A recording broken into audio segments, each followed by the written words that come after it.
This was a 1993 Rover Metro 1.1S, a sensible little car that could ferry people around in relative comfort and do so economically. Not anymore.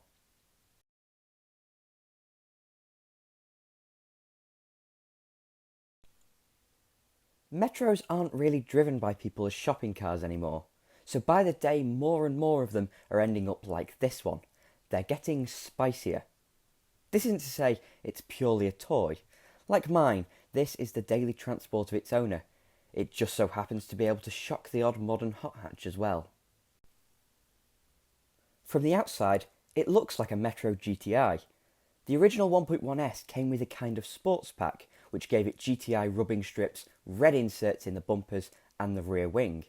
But this car has had a lot more done to it in order to increase its presence on the road. For me, this is the best looking Metro on the road. I utterly adore its external appearance. Take the colour. This car was originally red, but has been resprayed in a citron blue, the kind you see on Saxos, and I think it looks perfect on a Metro. The body kit is from a Metro GTI and makes the car look lower than it really is. On the back, the original 1.1S badge remains. Although the rest of the appearance doesn't say sleeper, there's something nice about that badge remaining, with this car now making nearly 3 times its original power figure. Now let's get straight into what you're all here for, because under the bonnet is a 1.8 litre 16 valve fuel injected variable valve control Rover K-Series engine from an MGF. The hottest Metro GTI from the factory had a solid cam 1.4 litre K-Series, making a respectable, if not class leading, 103 brake horsepower.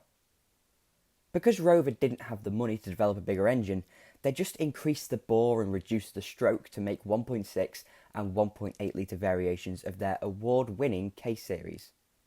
Of course, that all ended in the head gasket reputation, but it did mean that engines from MGF's, Rover 75s, MGZ cars, Lotus Elises and Caterham 7s would all fit straight into a Metro with no modifications whatsoever. Just a bit of wiring.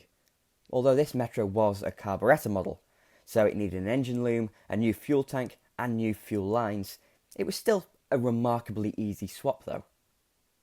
All that's been done is a bit of tuning to get it up to 165 horsepower at the wheels. This isn't some kind of high-end monster, it's pretty stock, so it's got oodles of torque and a linear power curve. Therefore it's not a dog to drive, it's predictable and fun rather than nothing, everything ditch. To some people, 165 horsepower won't sound like a lot. But bear in mind that Metros weigh 850 kilos, and this is the real world, not Fast and Furious, so it will do 0 to 60 in a time that will rival some modern hot hatches. Metros, despite not having anything on the cornering ability of anything modern, exceed them in sheer fun. Back in the day, Autocar said the Metro was the best Super Mini in terms of fun. That's why I drive mine, and that's why they've got a good community around them. They never fail to spread a bit of fun on a twisty road at high revs. Suspension is standard Metro.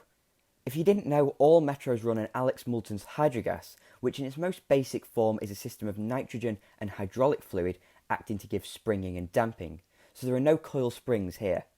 From factory, and in this case, the system is connected via pipes that push fluid between the front and rear displacers on either side. A common modification is to individualise this system, although that hasn't been done here. The only real modification to the suspension is anti-roll bars front and rear from a Metro GTI, with polybushes.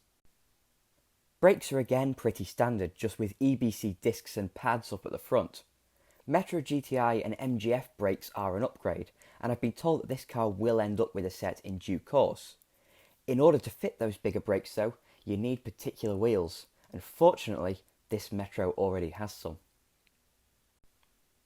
These are 7-spoke 13-inch alloys from a Metro GTI, which not only look great, they're also wider than standard Metro wheels, asking for a 185 section tyre from the factory.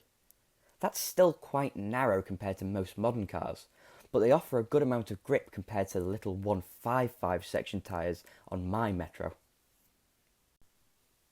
The interior trim is all standard from the 1.1S, with black carpet and black seats that are meant to be sporting, but they aren't quite my thing. I like something a bit brighter, but the seat pattern itself is similar to that in my 1.1C, and it screams 90s. As the engine swap required a new loom at the front, this car has a dashboard and steering column from a Rover 100 with different switchgear and different dash trim.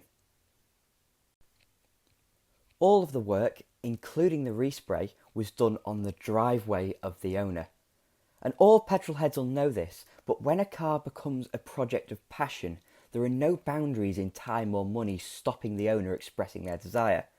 The paint finish, while not concours, is amazing considering the equipment and setting.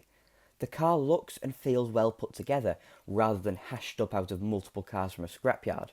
That's testament to an owner that actually cares about their car. Although the interior isn't exactly to my specification, it's what the owner wants, so that's good enough for me. But of course, the coolest thing about any sports spec Metro is of course the red seatbelts. I mean, the 1.1S was not a fast car, it was the same spec as mine really, the one that you can see just there. It was 60 horsepower carburettor, but because it had the sports pack on it, you got the red seatbelts. Wasn't very sporting to drive, but sporting to look at maybe. But now that we have the 1.8 VVC engine, it goes as well as it looks.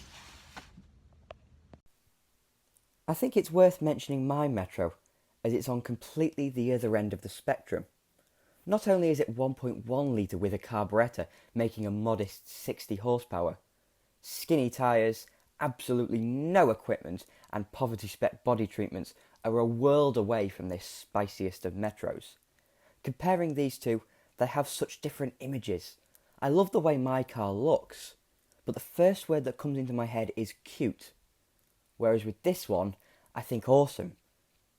The one thing they both have in common becomes more apparent when you drive them.